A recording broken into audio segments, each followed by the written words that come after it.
కూడా ఇస్తామని వాళ్ళు మనం అంటే వాళ్ళు ఏంటంటే 200 యూనిట్ల వాళ్ళకి, అది హ్యాండ్లూమ్స్ వాళ్ళకి, అదే మామూలు వాళ్ళకి అయితే 500 యూనిట్ల వాళ్ళకి, వాళ్ళందరూ కూడా యూనిట్ దాన్ని బట్టి వాళ్ళకి ఫ్రీ కరెంట్ వాళ్ళందరికీ ఇస్తాము. అలాగే వాళ్ళ ఎంతో కాలంగా చిరకాల వాంఛ తెలుగు మన హిందూపురం పెట్టిన ప్రజల యొక్క వాంఛ రైల్వే రోడ్డు, అంటే రోడ్స్ అన్ని చాలా బాగా కంజెస్టెడ్ ఉన్నాయి. సో ఇవాళ 92,50,00,000 రూపాయలు మనం తెచ్చుకోవడం జరిగింది. అంతకుముందు మన ప్రభుత్వంలో తెచ్చాము స్పెషల్ డెవలప్మెంట్ ఫండ్ కింద, కానీ అప్పుడు ఆ తర్వాత ఫండ్ ప్రారంభమైన తర్వాత ప్రభుత్వం మారింది. వాళ్ళేమో ఈ 25% బండి రీటెండరింగ్ గాడుచుకుంటాను ఏదో కంప్లీట్ చేసి మొత్తం అన్ని క్యాన్సిల్ చేయడం జరిగింది.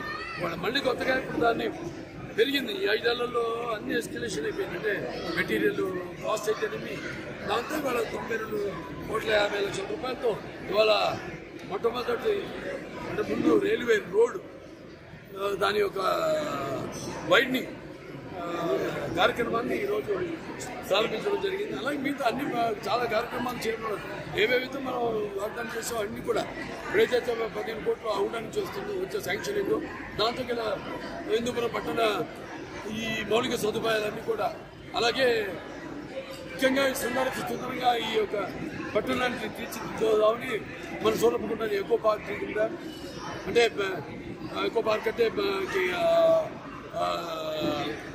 అందులో చుట్టూ ఫెన్సింగ్ వేసి ఎంకరేజ్మెంట్స్ ఏమి లేకుండా, అలాగే అక్కడ మన పిల్లలకి ఆటలు అయితేనేమి, చిల్డ్రన్స్ గేమ్స్ అయితేనేమి, అలాగే బోటింగ్ అయితేనేమి, అలాగే ఫుడ్ కోర్ట్స్ అయితేనేమి, ఇవన్నీ కూడా డెవలప్ చేయడానికి కూడా మనకి అంతా శాంక్షన్ అయిపోయింది.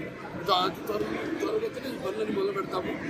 అలాగే ఈ యొక్క ఎస్టీపీ ఏదైతే ఉందో దానికి కూడా డబ్బు శాంక్షన్ ఉంటుంది 130 రూపాయలతో.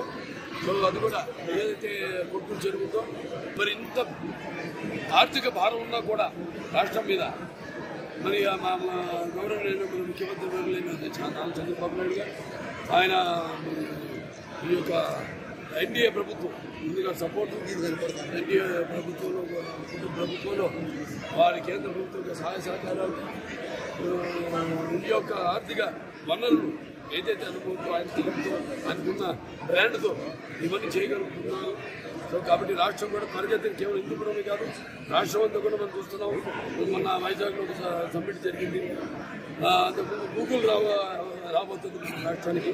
సో ఇలా శరవేగంగా రాష్ట్రం హిందూపురం కూడా అంటే భౌగోళికంగా మనకున్న ఏదైతే అడ్వాంటేజెస్ ఉన్నాయో, ఇంటర్నేషనల్ ఎయిర్పోర్ట్ ఉంది, అలాగే మన గడ్కరీ గారికి అనడం జరిగింది.